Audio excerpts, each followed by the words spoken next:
April, our main focus is lead generation for yourself as an agency. And some of the things that I'm going to share is going to be relevant to SaaS as well as agency services. Okay. And as you may know already, I'm not the only expert in the community.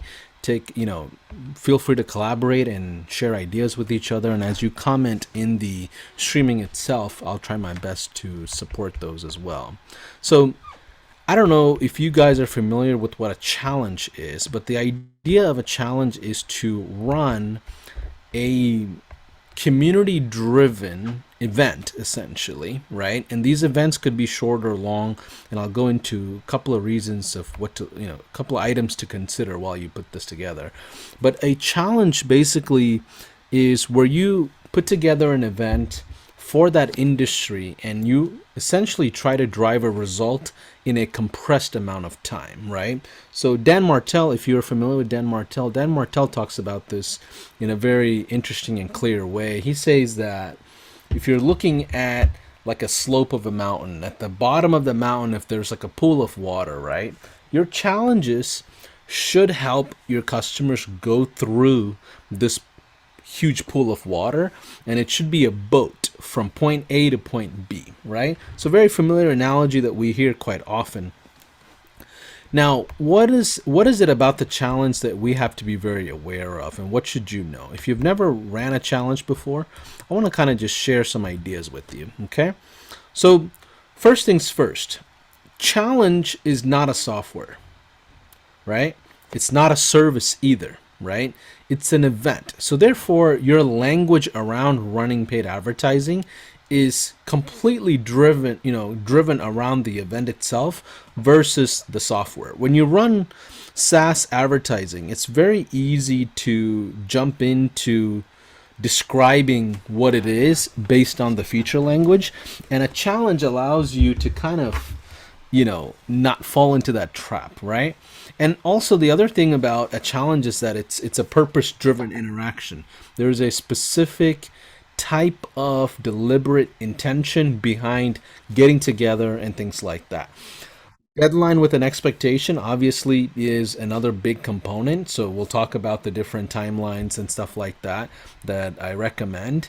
Like I said, it's also a community-driven thing, and it works in a compressed amount of time. So what I mean by that is typically recommended timelines, challenges should be around this range.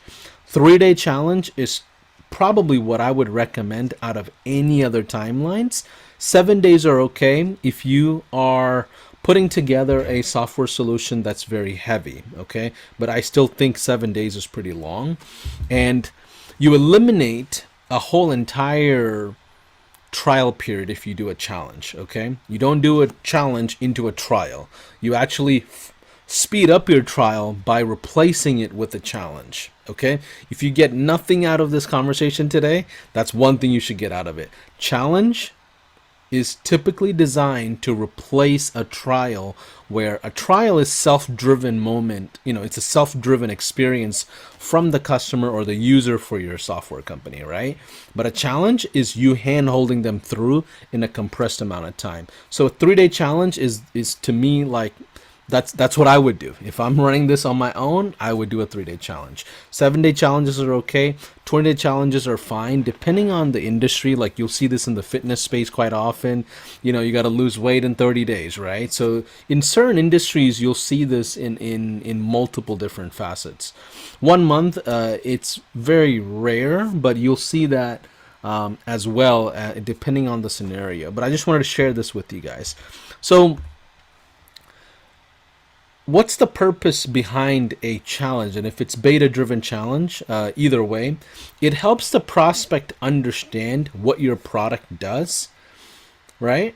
And this is outside of you jumping on a demo, right? Like the second thing I want to share is like it helps drive results within the operations of the business rather than a demo or a VSL, right? Let's say you don't have a demo oriented process and you have a VSL where somebody's watching a video and jumping on your trial or whatever. A challenge allows you to really interact with them at a one-on-one level or a group setting with familiar prospects all in one place, where they all may have same questions in different ways, right? So it really helps facilitate an orientation almost into your SaaS world, right? Now, one thing I'll tell you with the beta that you'll find out is even if the challenge is not successful, right?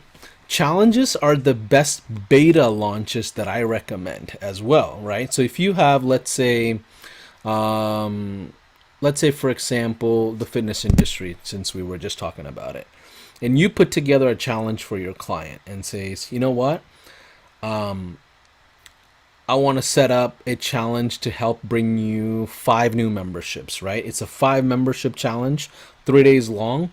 And when you go into those challenges and as you interact with these prospects, you'll find out, well, Paulson, I have this software that does this, right? Or I have this particular feature that I'm looking for. And you'll find out information about this industry in a very quick way versus running betas that are individually based, right? So a challenge allows a group beta type of setting versus an individual one-off betas, okay? Recommended timeline, we talked about this. So the other question that always comes up is, give me 1 second, let me make sure I recorded it. Okay, yeah, perfect. The other question that always comes up is, should you charge for a challenge? 100% yes. If it's $1, it's $1 you should charge. Why? Because a customer that pulls out their wallet and shows you something that they're interested with when paying for it is a different type of customer versus somebody that jumps into a challenge with no value behind it, right? So I 100% recommend you charging for a challenge, right? Now, doesn't mean you keep that revenue just for the challenge itself. You can easily say, hey, listen, this challenge that you paid $25 or $100, typically I recommend a minimal number, okay, whatever, a micro price. Whatever that is, you can say, hey, listen, I'll put this towards your setup cost. Normally, my setup would have been a $200 charge, but because you did the challenge, we'll go ahead and waive the setup fee, right? So what you want to do is credit them towards the next step, so you actually move the journey over to the next step, okay? And that's a really clever way to move the needle forward for the prospects, and you also know that they would pull out their wallet to actually work with you, right? What I don't like doing is doing like a one funnel challenge or whatever workflow challenge or whatever you set up, and then you got 500 people and nobody's spending any money towards the software but outside of the challenge, right? You don't want it to be an event focused thing. You want it to be software driven, but you're just using this event as a mechanism to gather people, okay? Now, the different types of challenges that I want to share with you that I've seen in the recent times. Obviously, you know, a famous company that does one funnel away challenge, right? But what I would love for you to look at, right? It could be ones that you do for your industry, right? Could it be an automation challenge? Could it be a monthly newsletter challenge? Could it be, like Rob Bailey says, reactivate one of your old clients challenge, right? Like whichever way you want to look at it, I would say you can put together a one feature challenge or one feature away challenge as an easy way, but you have to make sure this feature is a common denominator in the industry, right? If it's a new term that they've never heard of, like if you said trigger, for example, nobody in the industry knows what a trigger is. That's a marketing language, right? So you have to make sure the feature that you centralize, like social media, for example, it is something that the industry or the niche can recognize, okay? So that's something that you have to really be careful about. The other is customer retention challenge. A lot of businesses want to bring back their customers and they don't have a way to do it. And your execution could be DBR, right? But you still want to position the challenge as an event where they're able to bring back customers. First 5 customer challenge is an interesting one, especially for like a brand new business who's never done something like this, right? Launching an online webinar challenge. So let me give you guys some context real quick. I personally would position this as if you're building a challenge for the industry, right? That's a really clever way to go about it. So, for example, if you have a gym owner with you, build a challenge for them. You're not building a challenge for you to just necessarily always attract a gym owner, right? It's even better in my mind if you build a challenge for them and what you're doing is doing a challenge within a challenge. Right? Did that confuse anybody? Does that make sense? Somebody want to unmute and give me some comments? Did anybody follow me on that? Like, let's say for example, if I'm working with an auto mechanic shop, I would do a lift kit challenge because I want to bring them 10 new lift kits. So my challenge could be called 10 new lift kits a month challenge, right? So then all of a sudden I can bring in maybe 5 or 6 mechanic shops that provides lift kits, and now I'm selling ice to Eskimos instead of just selling to one layer of people, right? So you can easily facilitate this as if you're the setup system of a challenge, right? That's what I meant. PS potential. There's two ways to look at this, right? You can be doing the challenge for yourself, for you to get an end client, or you can set it up as if you're setting up the challenge for your end clients. Okay, and this is where a lot of course creators that absolutely love our membership portal, like I really would look at it as you setting up challenges for the coaches that you work for or with, right? If you set up in that manner, I think you'll go further in your SaaS marketing. Okay. Additional benefits that I want to just share quickly is industry related challenges allow you to collect a true list that's interested in your brand or your services for remarketing purposes like email marketing, or you want to call them later or do voicemail drops or whatever else. If you do a challenge, even if they don't become a customer, I definitely think it's probably one of the most efficient ways to grab information of the industry, right? You can obviously go buy the data, you can fetch the data and scrape the data, but you still don't know who in the industry is actually interested in your services or brand or whatever else. This is an easy way to get data on prospects who are actually interested in you and your services. Okay? But here's the thing, the ultimate goal, and I know I'm going a little fast here. Let me know if I need to slow down. The ultimate goal of running ads to a challenge, right? It won't get you clients all the time. Okay, just so you guys know, it won't get you clients directly all the time, but it will cover the cost of client data acquisition. And sometimes it'll lead to true trials. What I mean by that is you'll get information to your prospect versus just getting a direct trial. But also, it'll cover the cost of your advertising, right? So in a true world, this is probably one of the best data acquisition methods, is running a challenge. You'll go typically dead even or right above what you would spend ultimately to gather the data of the entire industry, and you essentially get it for free. And then you can do email marketing right out of the gate, or whatever marketing systems you have in place in addition to running paid ads against that custom list now after they've already came in for a challenge or signed up for a challenge, right? And I would say collect that data even if they don't sign up for the paid challenge. Even if they just become a lead in your funnel, you want to collect that and run that against a custom audience, so you now run paid ad against everybody that even looked at a challenge with you, right? To me, it's the perfect fuel for organic marketing with direct paid advertising for your SaaS. It's a really good front end way to cover your acquisition cost, especially for SaaS.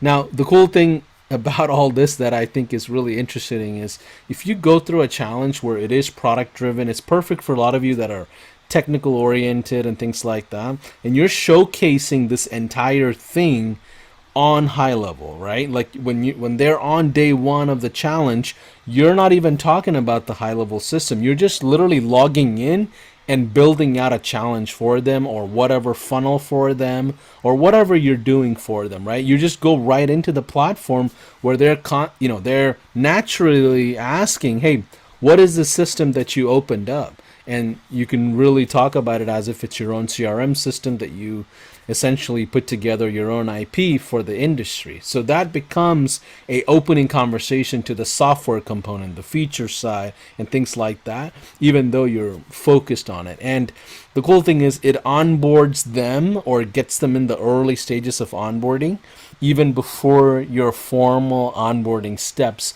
once they become a client. Okay? Any questions? Anything you guys want to ask? I see. I just rapid fired here just to make time go fast and be efficient. Shelby says yes. Few people. Kathy says yes. Richard says yes. What are some questions that you guys may have that I didn't cover on this? And remember, your creatives, your ad copies, everything needs to be driven towards the challenge, not your software features, not anything else, but the actual challenge. So it's an event. What you're doing is promoting an event around the industry that you're hosting. Okay, go ahead, Mr. Hadi. Hey, hello, Mr. Paulson. Nice to see you again, and thank you for continuously doing this. So can you use me as an example? And like I do Google Ads for others, like really successfully, right? I've shown you that stuff, but for me, like trying to do it for me, it's like like I suck at it, like for myself. And I've even had people tell me, it's like, hey. Without them seeing the data like I've showed you, right? And I was like, well, I don't know if we believe you. It's like, why can't you do it for yourself? And I was like, I'm trying to compete with Google because Google itself advertises on Google. So if you search for like Google Ads Management, well, I don't have $80 per click, Sure. So what's the So, industry that you're serving though, right? That's what you um, have to focus on. I niched down. At first I wasn't. After listening to you, I niched down to the auto glass, Okay. like very like auto glass shop owners that do, like Okay. repair your glass on your car. Right. So what is the offer that you have for them normally between your products or services? So as you know, I've been working on that Google Dialog Flow, that AI. So I mean, to me, I think that's a big deal, right? And I just don't know how to get that, across. Yeah, so your whole system, from what I can remember, you're providing like a sales, you're helping their conversations, right? So they can move the needle forward on sales. Exactly. And have that AI bot like kind of like help as much as it can. Of course, it can never Right. replace a human. So today in an auto glass repair shop, and I'm just thinking outside the box with you, they have, usually salespeople or prospectors or somebody that is working the front desk and essentially running the sales efforts, right? So you can easily do like replace my front desk challenge or replace my phone challenge, right? Like it can very much be driven around the sales cycle, right? And what you do is show them what exactly could be possible, and they literally just engage with you at an educational level, and you can show them a sequence of how a glass repair lead went through your process, and without a human touching that person, right, or touching that conversation, you're able to drive sales.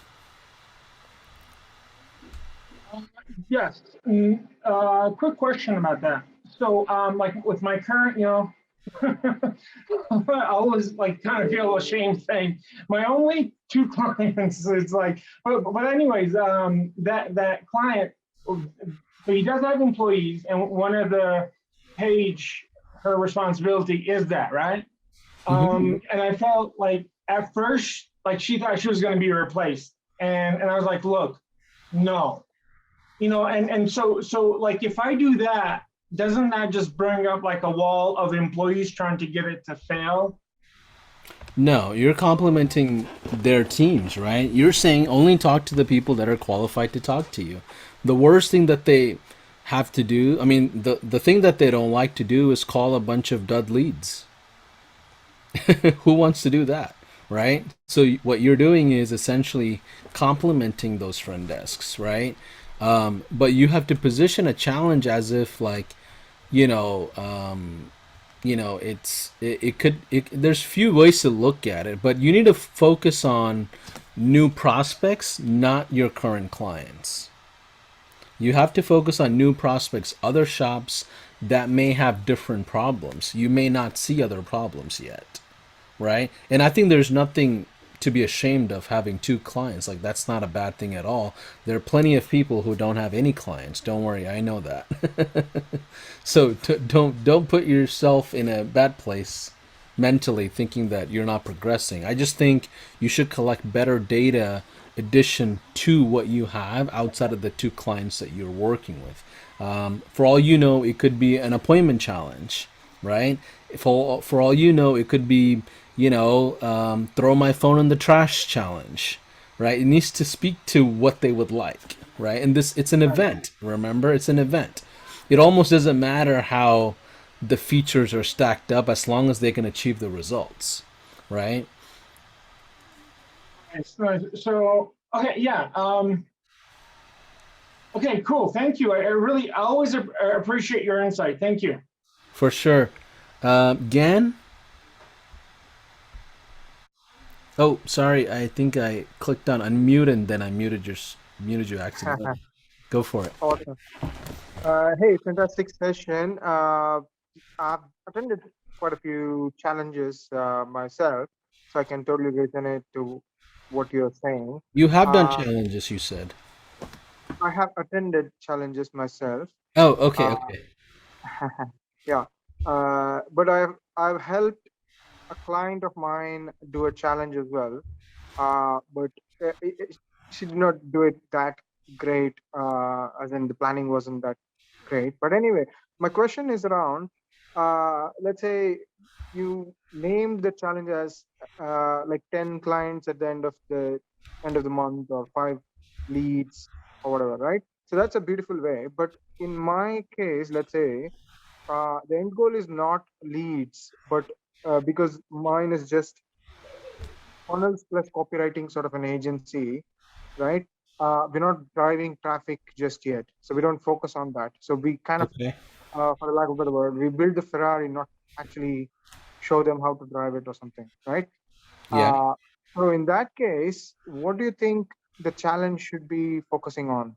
Yeah, so if you're running a copywriting type of agency where your big item is blogging and things like that, it could be very well around that. It could be launch your, dental newsletter challenge, right? It has to be driven around your services, not necessarily high level, right? But I certainly, my point is you can run a niche oriented challenge. Huh? I'm not the expert at every industry, but I definitely think that challenges are not looked at the right way. You can collect data for SaaS for yourself, agency services for yourself, and the point is to collect the data so you remarket to that list for your actual services, Hmm. right? This is one of the best data acquisition methods. I Okay. don't think you're going to land a lot of clients from challenges. It's very much like a noisemaker, right? Mhm. Right? I know about few companies, massive companies that run challenges. One of them get about 1,200, challenge attendees a week. They completely Mhm. automate this whole thing, right? But about less than 200 actually jump into a trial for them. Hmm. And Okay. then Uh, most of the trials kind of fade out. They don't really become true trials and clients. But what they do is now they have a list of 1,200 people per week. That hmm. same list is getting pounded with other features, other ads, other systems, email marketing, newsletters, webinars, education stuff, outbound sales activities. They're just going to get surrounded because it's the best data you can gather for yourself. It's better than capturing a list. It's better than buying and scraping, right? This is somebody who was interested in launching a certain component within your software for themselves. Got it. Uh, And that's So the big in my key that I want to help help kind of formulate here. Sure, sure. Makes sense, definitely. It's data acquisition, Yeah. uh, understanding the industry sort of Yeah. model. Yeah. In my case, specific case, I'm looking to niche down into published authors. Let's say they do not have, Launch a book challenge. yeah, yeah. I mean, yeah, launch a book challenge for people who have not yet written the book or they're in the process of writing a book. Right. Uh, so they also come into my target audience. Sure. But in this case, I'm going even more niche, saying, have you already launched a book? I mean, have you already published a book, but not getting enough like traffic possibly? Or Yeah, well, that's on the sales side, right? So you want to say you want book sales, right? 30 new book sales a week or something like that, right? yeah, I But mean, that's a whole different avenue versus launching. no, I get that. So they've already published the book, let's say, but then they've not done the funnels correctly, or they've not had the nurture sequences, the welcome, whatever, all these other things, right? So Yes. I want to get them to see the money they're leaving on the table and fix all the different stuff. Yeah. Yeah, Yeah. that's the So challenge that I'm like thinking of. yeah, so you have to look at it is the what is the result that they want at that phase, right? So maybe they're at step 3 out of 4 that they should have completed for them to be a best-selling author, Uh-huh. right? So at that third step, what are they missing? Hmm. Right? Is it PR that they're missing? I've had people pitch out to me, 100 different times for me to write a book, be an entrepreneur, feature Forbes guy. Like these, I get PR pitches all the time, right? Hmm. But every time it's like, what step are they talking about? It's like, is it process 3 versus 4? Is it launching? Is it branding photography? Like, how, which step do you want to look after in the challenges space? I think it's better to go after the more generic umbrella versus like a sub problem within the umbrella. Does that make sense? It's going to be much harder for you to build a community of common problems in step Uh, 3 versus the whole entire umbrella. okay. You Okay. want a lot of people in here, right? You don't want it to be a one-on-one session of a challenge with one person, right? So you have Hmm. to look at what is the is there a lot of people in that level 3 that's stuck before they can go to level 4, or is it you bring everybody in one place and they're all in different steps of the process, but you're able to put everybody in one place. That creates a lot of authority for you, Hmm. Okay. right? You're able to acquire the data of an entire umbrella, not just step 3 or 4, which I don't think it's that valuable, Hmm. Yeah. Okay. Got it. right? Like if you look at like the one funnel away challenge, right? They Mm-hmm. don't go into subsectors of like launch a appointment funnel, Hmm. Yeah. launch a thank you funnel. Like that doesn't happen, right? You launch your two-step bump order funnel. Like that's not going to happen because now you've shrunk your entire audience. The whole point of challenge is to accelerate noise, even if it's not all great noise and you're going to have people that doesn't qualify, but that's okay. You have this huge authority of like imagine 100 people coming to you in a challenge in a Zoom setting and you're showcasing your software regardless of where they are. Sure. Okay. There's a lot of benefits there. So keeping it wider to, let's say, all authors Yep. would be beneficial. Okay. That I think is beneficial, and just do launch a book funnel like or a challenge, right? I think that's more creative for you, and you can say, hey, listen, if you've already launched a book, we would love to just jump on a one-on-one with you and set up something specifically customized to you. Got it. You can Okay. say that, and guess what? Your challenge now is already leading you into sales calls that are customized, Hmm. Makes sense. right? But if you just go with, hey, if you've already, you know, launched a book but don't have any sales, well, that may not be a big crowd because that's an unqualified person writing a book, Mhm. Yeah. right? You get my point. The whole idea is to indulge in this massive community type of event, and if you ran ads to that, I think it'll give you some momentum. Mm. Versus going too specific. I just never seen anybody go too specific like that. Got it. Like that's Yeah. like us doing a workflow challenge to the entire marketing community, while marketing community still doesn't know high level even exists. Mm. Right? Workflow is too specific, and you have to know high level enough that workflow is a system within our operating system. Like if you don't know that, then the challenge wouldn't make sense to you, Mm. Got it. Yep. right? Yep. So So hopefully that helps. Karthik, thanks for jumping in. Any questions from you? I know there's a few of you that are watching in the Facebook group as well. Hi, Paul. Can you hear Hey, me? yeah, Yeah, hi. So, Paul, quite an interesting topic I saw in the group and just jumped in. So, running ads, absolutely, I've been running ads to get in a lot of people into the system. So, prior to even using high level, I was into coaching. So, I had a larger community that I was already catering to. And that's how I discovered high level. And slowly we migrated from multiple tools. We were using ConvertKit, Zapier, and ClickFunnels, and yeah, many of the tools, but we are able to like bring it into one single platform currently. So it's going pretty good. So earlier my approach was I get people into the webinar, and in the webinar I pitch them about how to build their business technically. And once they find it interesting, I bring them at closely to about a $80 or $90 membership as a lifetime into my community.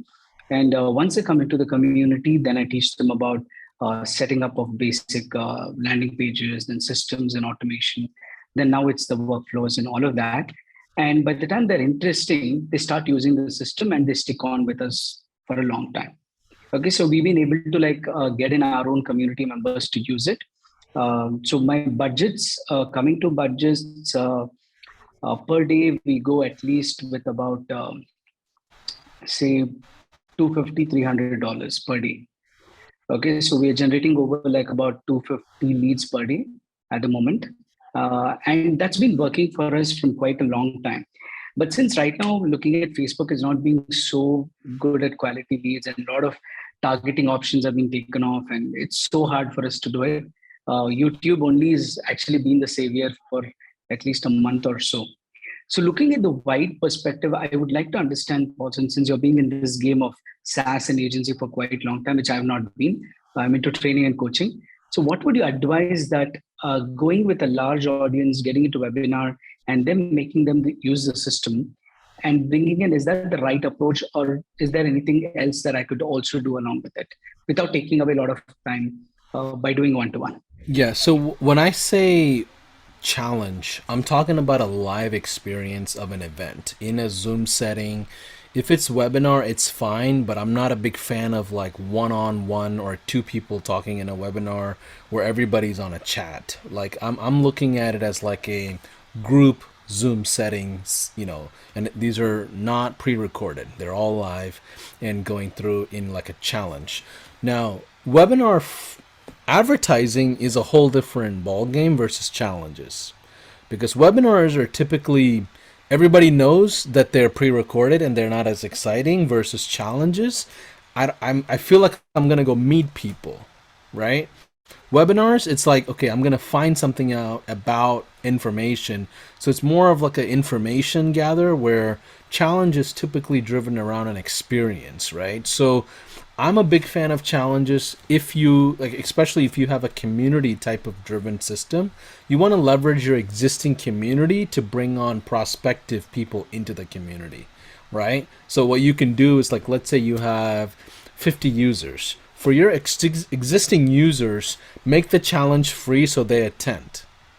Now, Mhm. because those 50 people are confirmed attendees, you leverage that factor and invite prospects into interacting. So now, guess what happens? You have 50 experts with you. You're not by yourself. It's a community driven exchange. So it's not like, I'm not a big fan of, PowerPoint slides and this and that. In that type of a setting, what you want to do is really share the different ways you've consolidated businesses, right? And they're going to feel like they've been missing out, right? So then what you're doing is leveraging your internal customers to educate your prospective customers and putting together the pool of people in the same bucket and running it that way, right? And then you can sell replays if you want, run the replays against a massive list, you can run campaigns against it. From your questions of advertising itself, Facebook versus YouTube versus Google, it'll always get harder and harder to run campaigns in all those platforms because they have more and more data restrictions against them, right? So when it comes to Facebook, I specifically like running Facebook campaigns against custom audiences. I don't recommend native interests and behaviors and this and that. You can if you have deep pockets, but it just gets too expensive. Like, we don't even run that ourselves, and we spent a good pretty penny every single day. But even then, we focus on our affiliates, we focus on our own internal customers, our own environment of people. We're not going after a whole new array of buckets of people that we've never talked to quite often. All that happens organically, right? So my recommendation is Facebook, run custom audiences, remarketing. Google, I think it's good for new. YouTube is good for new. TikTok is something that people are getting excited about. I've even seen somebody do an Excel challenge, a Microsoft Excel challenge on TikTok. And people think TikTok is just a bunch of young people doing a bunch of stupid things, but it's not. There's plenty of corporate companies looking at that platform and determining whether this is a viable option. But you're early in arrival on that. But if you have a community like that, I would leverage the community, run it against it, and work your magic that way. That's nice. That's great. I think 2 pointers from that, which I'll be taking away, is the first one, custom audience. I think that's what we need to focus on. We're just like running custom audience of 30%, but 70% is going based on interest, and that's why I think the budgets are going quite high here. That's really expensive. Yeah, you cannot base SaaS specifically. You cannot go after net new like that. Even agency services, it's very challenging unless you're putting together like extremely result driven campaigns that says, I'm gonna close 3 houses for you, realtor. Like, if you're not at that kind of a language with ads, it's really difficult. And then you have to kind of bait and switch them into a phone call and talk about XYZ. It's just not a fun sales process. But I think when I say custom audience, you want to put together a list of people that you upload into the platform and run campaigns against them. Now, the problem with that, Karthik, is you're going to have extremely high ads fatigue, right? You're going to burn through that audience very quickly. So you have to have, like we usually have 50, 60 creatives and dynamic creatives as well if the audience is big enough. But you want to give them so many different varieties. If you have the same thing pounding them, you're at risk. True. That's absolutely. So we had kept this entry point ticket, Paul, to get into the community, thinking that instead of giving an account to anybody and everybody like a free trial, there's also a big challenge currently in India. I'm from India. So if you look at the current challenges, you're not able to validate the cards for authorization payments. I hope you're aware of that. So we don't have the auto debit facility from the past October onwards. Yeah. So it's been really a big challenge to collect the payments. Yeah. Okay. Honestly, after October, November, I have people who are sending them reminders back to back manually through SMS. Yeah. However, we automate through workflows till end of the day. You need the Stripe link to be created in the subscription. And even through Zapier, we try to pick up the link and send it, but it hits error. So the collection part is become a very challenging part currently, and that's why we formed this community and said we'll keep it within the community instead of giving it to everybody to try it and then just creating an account and not using it. It will just dilute the whole purpose of having the entire system. So that's why the entry point with the getting about $80-90 as a member, and then we give them the 14-day access to use it, guide them through courses, help them set it up. And once they set up, they've been using it for quite a long time. So any solutions from your side, since I know that your backend team and a lot of people work in through India. So is there any solution for the payments to be collected? It would be like Yeah, a really, really I think our product managers are working on a solution, but I don't know the exact parameters of it. I'm not a tech guy myself. Like you guys know that already. But I know Shivam and Shaw and Varun and a lot of those guys there, they are working on a solution with multiple providers.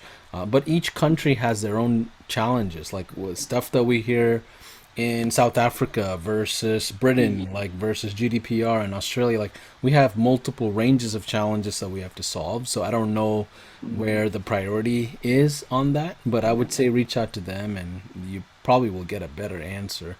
I have a small input on this idea. If you can put it across to right people, I think it could help. If there could be a wallet system, okay, within the high level. So if there's like a prepaid wallet kind of a system that can be created where people can recharge and then maybe use it. So anywhere in the town hall or something, maybe if you feel it's relevant in the payment Yeah, gateways, because I would say jump into the town hall or go to the ideas board and get the votes, yeah, and then we'll for sure develop it if there's enough people voting for it. We do have the wallet system in SaaS mode, but it's just relevant to SaaS. I think SMS and email usage, not outside of that. But so I know the outside of technology already exists. yes. Even we are looking at somewhere that we could have a wallet that instead of, because auto debit is impossible here. So Yeah. if there can be one account that the agency can have as a wallet and they can recharge their accounts with sub account, and maybe at the end of the month it can be like deducted automatically. So I'm also having a word with some of the payment gateway providers. Let's see if anything comes up, I'll surely put it in the ideas board. Yeah. Okay, yeah. I look forward to your feedback on it. But guys and gals, I appreciate you jumping in. I'm gonna go ahead and close this call off. Feel free to put any questions down on the replays and YouTube channel, and as well as the Facebook groups, and we'll get going here. I appreciate all of you. Take care.